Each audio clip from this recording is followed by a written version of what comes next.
Of January 9th, 2023, the gentleman from Arizona, Mr. Schweikert, is recognized for 60 minutes as the designee of the Majority Leader. Thank you, Mr. Speaker Pro Tem. You look good up there. First, I'm going to ask everyone's, and let me extend an apology. I have fairly severe asthma, and I'm just got off an attack, so I'm pumping down some inhaled steroids and just the routine.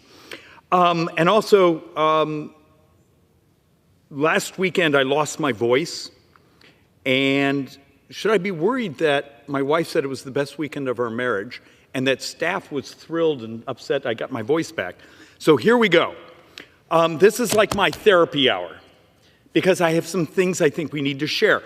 One of the number one things I want to accomplish tonight is please let there be some of our incoming members, their future staff, the members themselves, listening. I know there's no one in the room. That's the way it's supposed to be. People are supposed to be in their meetings and reading and trying to understand what's going on. So don't fuss at people for not sitting here.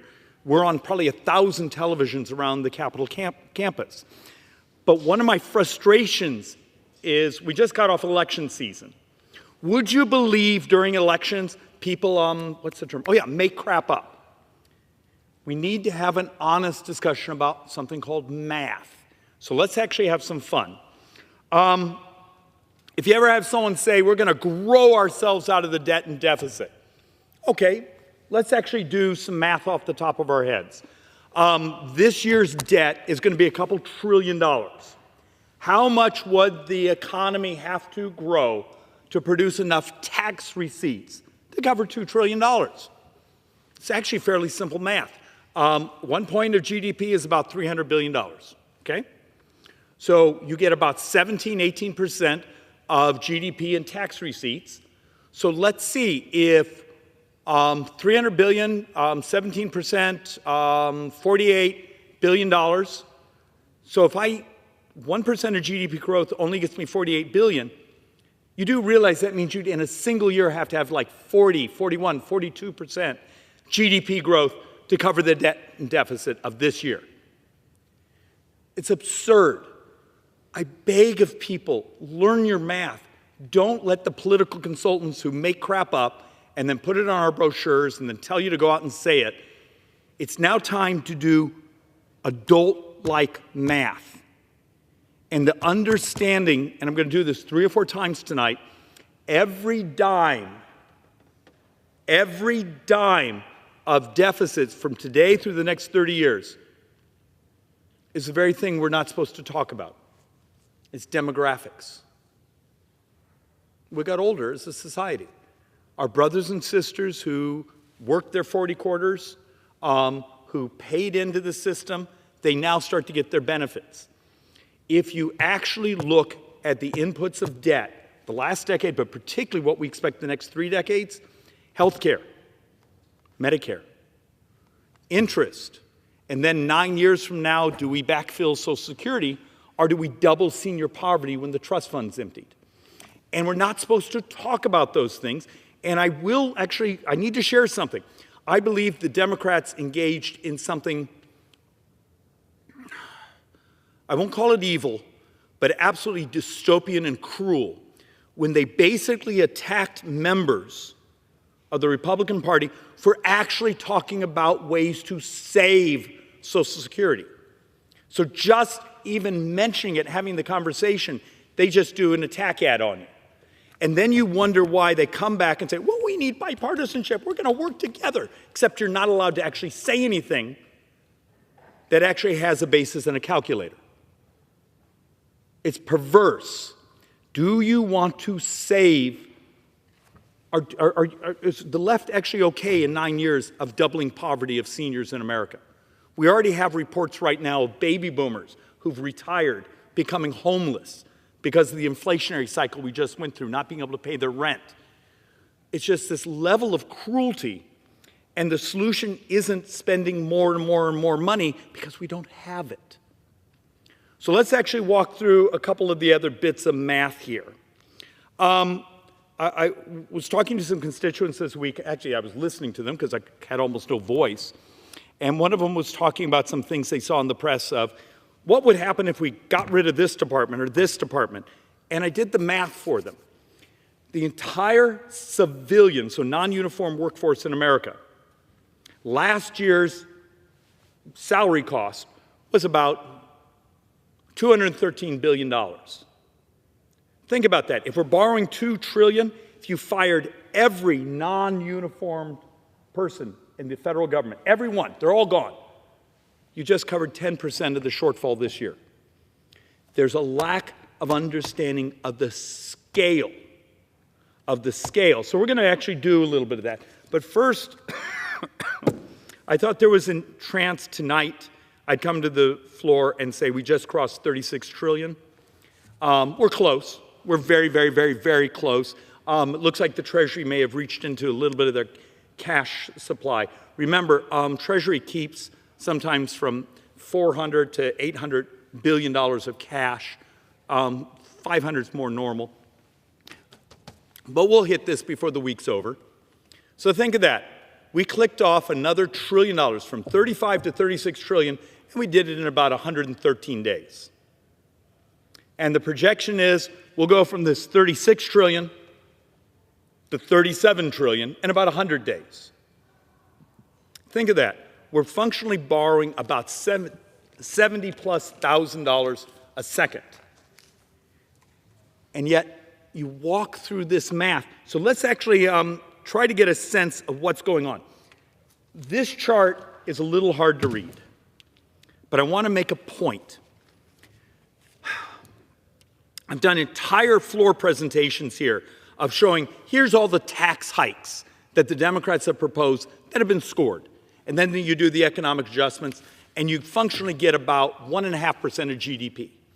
The things we want to cut, if you go to non-defense discretionary and cut almost a third of non-defense discretionary, that's about 1% of GDP. So you got our 1% there, 2.5%, you add that together, or excuse me, 1.5%, our 1%, you got 2.5%. We borrow just a little under 7% of the economy this year. Anyone see a math problem? When the left's tax hike solutions and our cut solutions get you 2.5% and we're borrowing close to 6%. But the reason I have this chart here, functionally in 9 budget years, we go from a little under 6% of the entire economy being borrowed money by the federal government to 9.2%. That basically means in about 9 budget years, we're borrowing close to $4 trillion a year. And that's on the baseline right now. That's with all of our taxes going up after next year. That's with none of the new programs, none of the new spending. That's just where we're at today. That's current law. Anyone see a math problem? At what point does the bond market come in here and say, hey, you guys are, by the end of the decade, approaching 9+% of the entire economy in borrowed money? Maybe we need a higher interest rate. Has anyone paid attention to the bond market the last 3 weeks? Have you noticed that even though the Fed started to lower interest rates, we're still sitting 4.4, 4.5 on a 10? Anyone understand that's almost a full point higher than we expected at this point in the cycle? Do you understand what 1 point of interest means? Today, interest is the second biggest expense in the federal government. Last fiscal year, it was 14.1% of all of our spending was just interest. We have an economist as part of the Joint Economic Committee, and we're trying to model saying at what point does interest and the obligation to pay it start to consume so much of our future, and then you get yourself in the debt spiral where interest rates keep going up because you're considered riskier. And you just are in this interest trap. And you almost don't have enough to cut. And we're going to show that to actually deal with the interest trap. A point of reference. Forgive me for taking a sip before I lose my voice again. Think of this. The United States is number 14 on the credit stack, meaning there's 13 other countries that can sell a 10-year bond cheaper than we can. When Greece today can sell a 10-year bond cheaper than the United States, when Greece today is actually paying down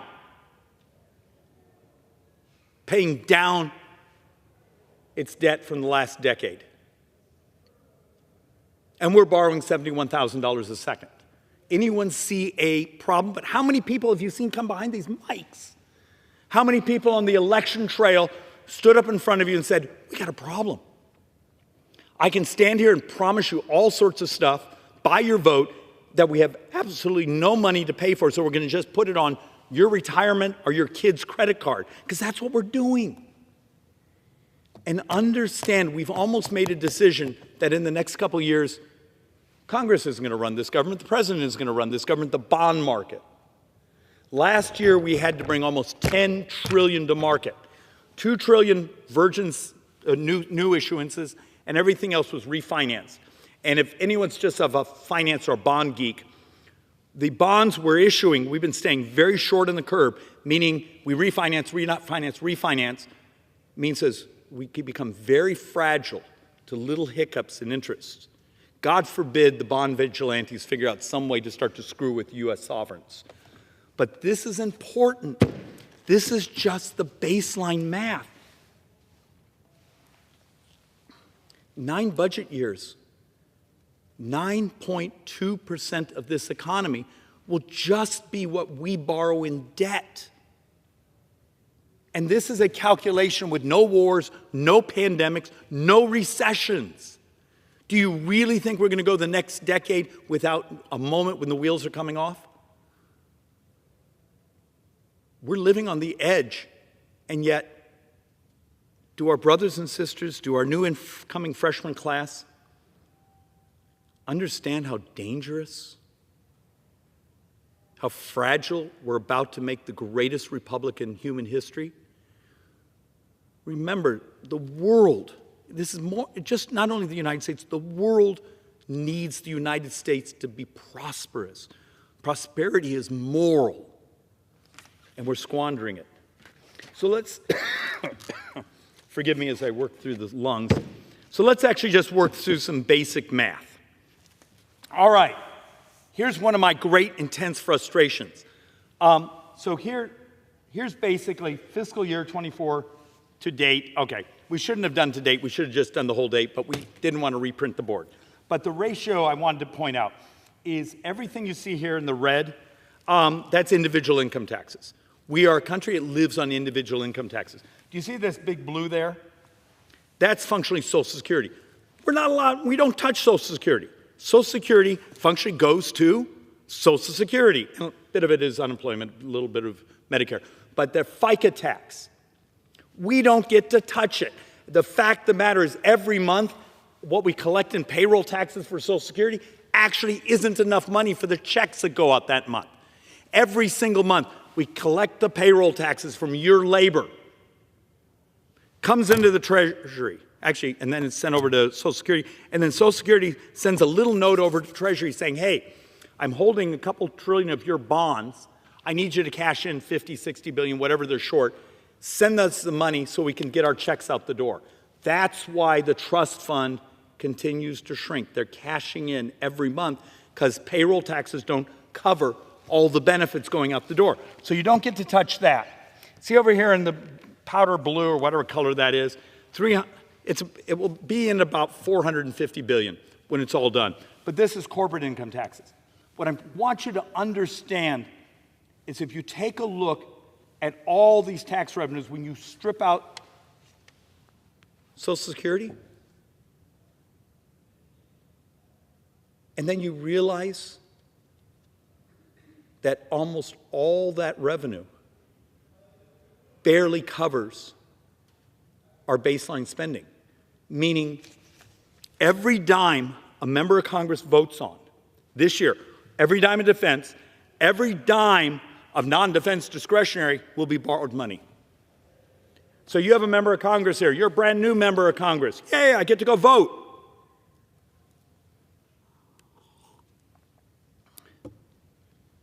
Every dime's borrowed. And the way structurally we are, we're also going to have to borrow probably $300 billion of what goes into earned benefits. Does that sound screwed up to people? Have you had other members explain this to you? Think of that. Every dime a member of Congress votes on is borrowed. And if you come to me and start to say, and let's do this exercise, and look, these charts are going to be unreadable, but I want to point out that I'm trying to make a point.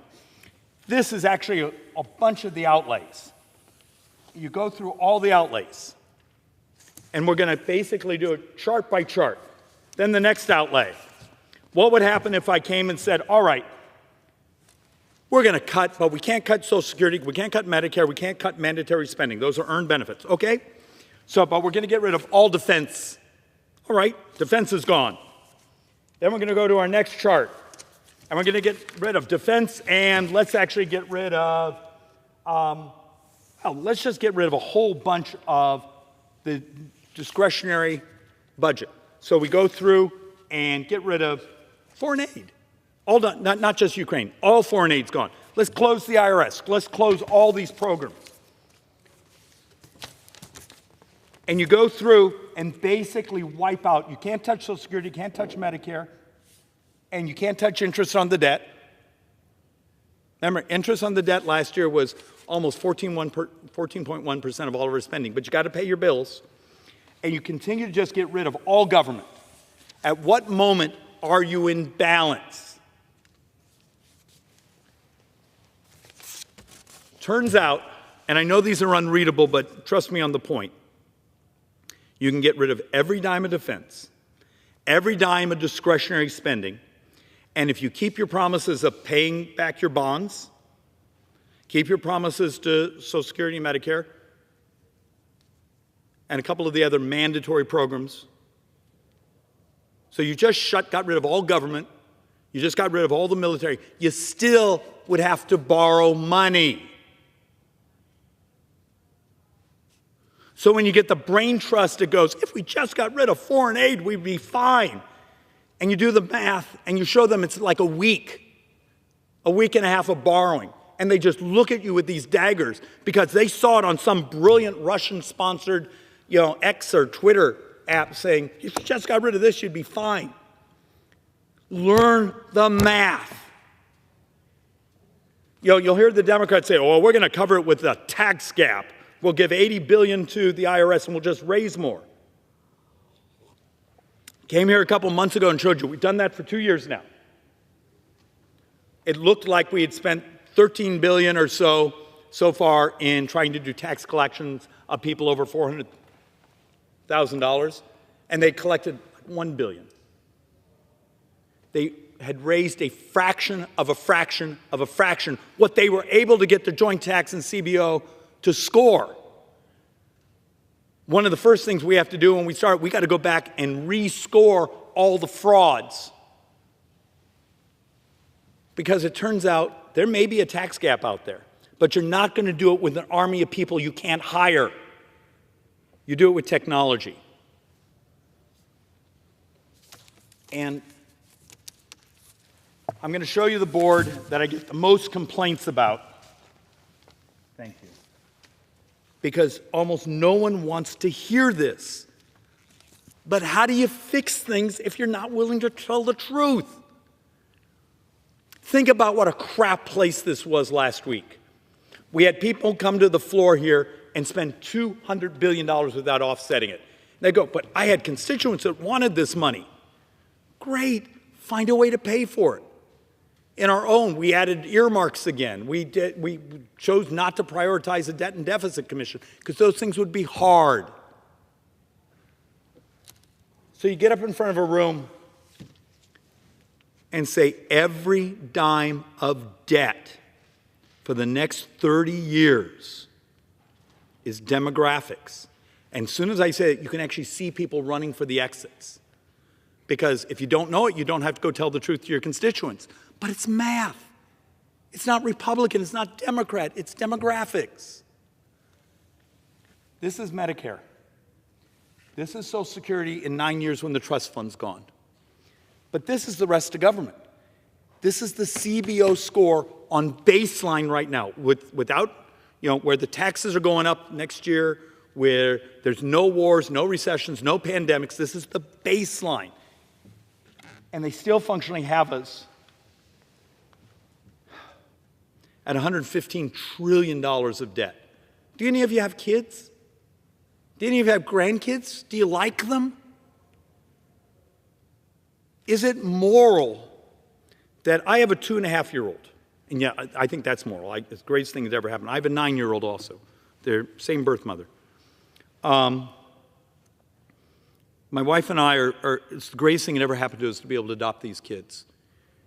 How do I explain to that 2-year-old when he hits 21, 22 years old, baseline says the United States has to double every single tax, every excise tax, every corporate tax, everything, just to hold current services. And that our kids will be the first generation in American history to be poor.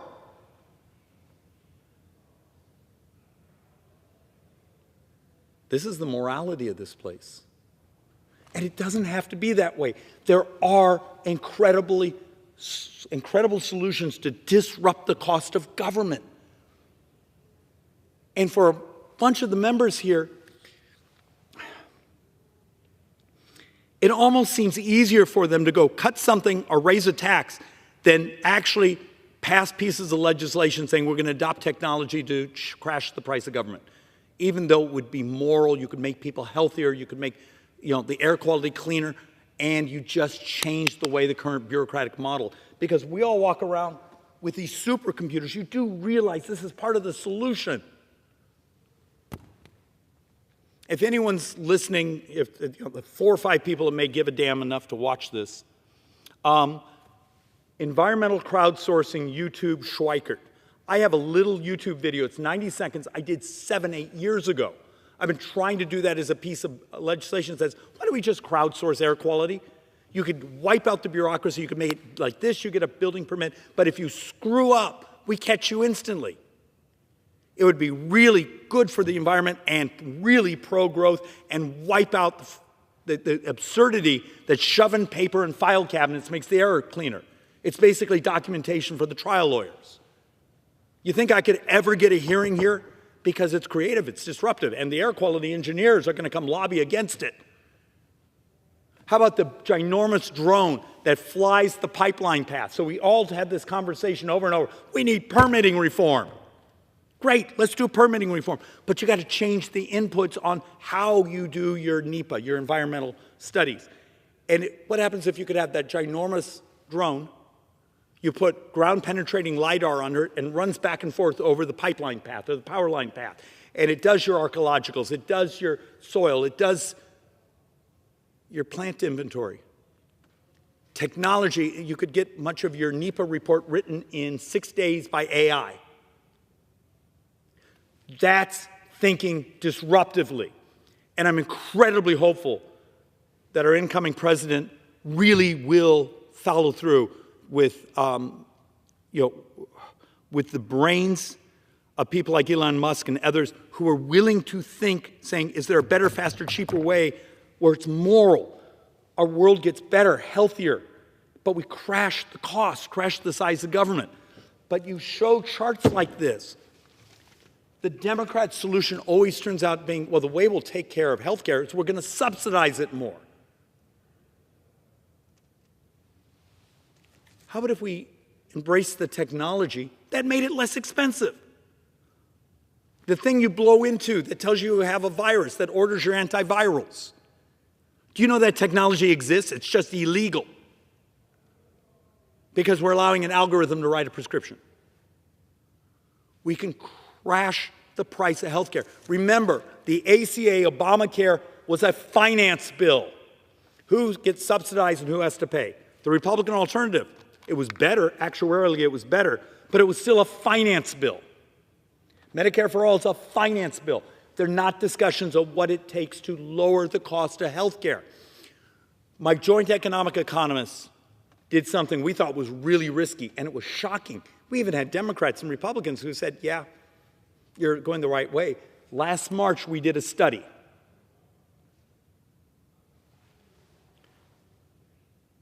What do you think obesity in America over the next 10 years? Turns out we calculated it could be 9.1 trillion additional healthcare costs. Plus the fact our brothers and sisters are dying. This may be the 5th year in a row where prime-age males are dying younger. Forgive me. But the concept that making America healthier, it may mean having to do things that are hard. It may have re-examining the Farm Bill, what we do in nutrition support, how we help our brothers and sisters, but our brothers and sisters are dying. And also, it would be great fiscal policy, because it turns out obesity is the single biggest cost in government. If you had to come up, it's moral. Is that Republican or Democrat? I'm sure we'll make it partisan because someone will contribute to one side or the other and then we'll go to war over it. But the fact of the matter is there's actual solutions that are not hacking apart government, are raising everyone's taxes, but is changing how we do things. Right now, forgive me, when 31% of Medicare spending is just diabetes,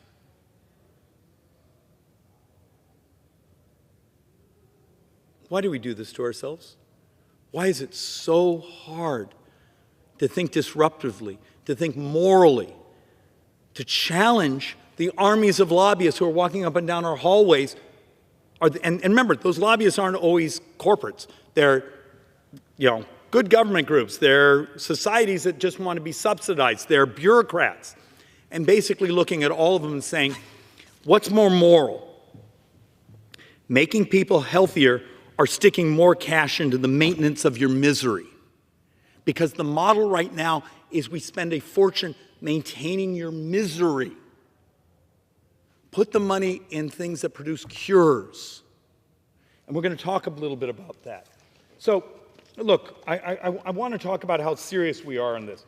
We've been trying to do simple things. If you read some of the stories, Wall Street Journal gets amazing credit. Over the last few months, they've done amazing stories on Medicare fraud. We have pieces of legislation that functionally would use AI because it's data science. The fastest way you find fraud in government, particularly in things like Medicare and Medicaid, is data, not an army of lawyers. It's data scientists. We think we can get you $60 billion a year just on that. Sorry about that. Clean claims. What would happen if just by using technology, the constant battle between the doctor and the insurance company and the healthcare provider, we just say, look, we're going to use technology, it meets the doctor's notes, meets the insurance contract, pay it. We think we can get you $31 billion a year just doing that, and it's technology. We've looked at other things. This is already a piece of legislation of just wiping out some of the fraud in some of the employer retention. We estimate we can get, and we can still pay the people that we owe the money to, wipe out the fraud. We think we just got you $79 billion a year. Those are just a couple of the bills we already have. If you add that up, didn't I just show you almost 150? We need $400 billion a year to cover the tax hikes that are coming. My point is, the way you cut the price of government, yeah, there's a whole bunch of programs we need to get rid of. But you got to understand, some of the discussions are much tougher.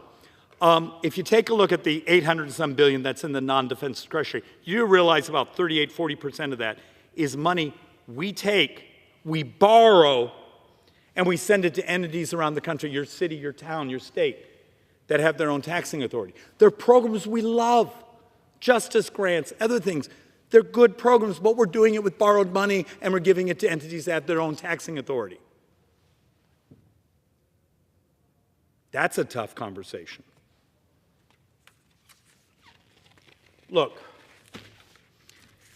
another thing we're also, forgive me,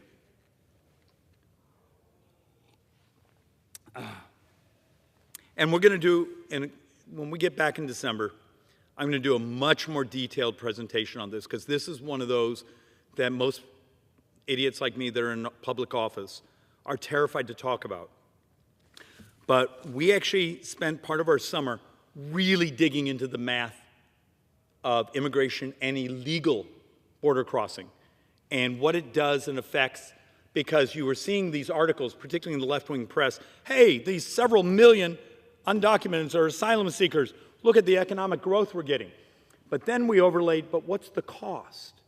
You know, with the social services to populations and where you are in the tax. And it's not personal. It's just math. Well, it turns out when we dug into it, if you actually go with people, let's say you did a talent-based immigration system in America, like Great Britain, like New Zealand, like Australia, like, funk Canada, basically the rest of the world. Let's make a point. In the 70s and 80s, the world fought for hydrocarbons. Remember, no war for oil. In the last decade, it was rare earths. The literature makes it very clear, from today through probably the next 20, 30 years, nations are going to battle for smart people. Remember, there's math out there. If you go look at the data on the Census Bureau's own website, it could be from 11 years to about 16, 18 years. The United States will start having more deaths than births. We're a dying society. We don't fix things, we're a dying society. Think of that. The shortest on the numbers is 11 years, more deaths than births. So if I came to you and said, we're going to move to a talent-based immigration system, because it turns out people with advanced degrees, they pay a boatload of taxes. They grow the economy. They expand GDP. Our brothers and sisters, they may be wonderful people, but it turns out the economic effects of those without a lot of skills, when they come into the United States, they actually squeeze out and lower the labor value of your domestic population that's often in those lowest quartiles. So you're the couple that didn't finish high school, but you're out hanging drywall, you're working your heart out, and all of a sudden you bring in how many people with a similar skill set? What happened to your labor rates? And that's the cruelty. What this administration did on the border was incredibly cruel to the working poor. But what if I tell you, if we do some things right in the tax code fixes, hey, we want expensing on research and development, so we're always innovating. Well, it turns out for that really to take off and grow the economy, we need a lot more smart people. Is it sane to be a country that invites people from around the world to come do your graduate degree, get your college degree, and then say, hey, congratulations, you learned the American technology, the American ethos. Oh, you got to get the hell out of here. Send them back home. We're out of our minds. But we're the last country functioning on earth that still has a familial immigration system, where you come to America because of who your family is. I know that seems compassionate, but right now I'm trying to figure out how to pay for the promises we've made. And it turns out, so ideas like we need to move to a talent-based immigration system while doing other things, because it's a unified theory. I need this to make this work, so they both raise money for the government, so we grow.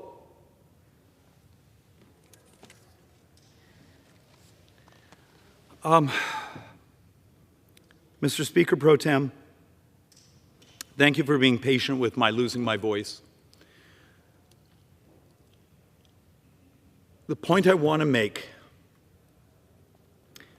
there's hope. There's a way you can make the math work. But you can't continue to live in this fantasy world of, oh, don't worry about debt and deficit. Somehow magically it's going to just disappear. It's magically going to do this. It's magically going to do that. There is a way to make the math work, and this becomes another American century. But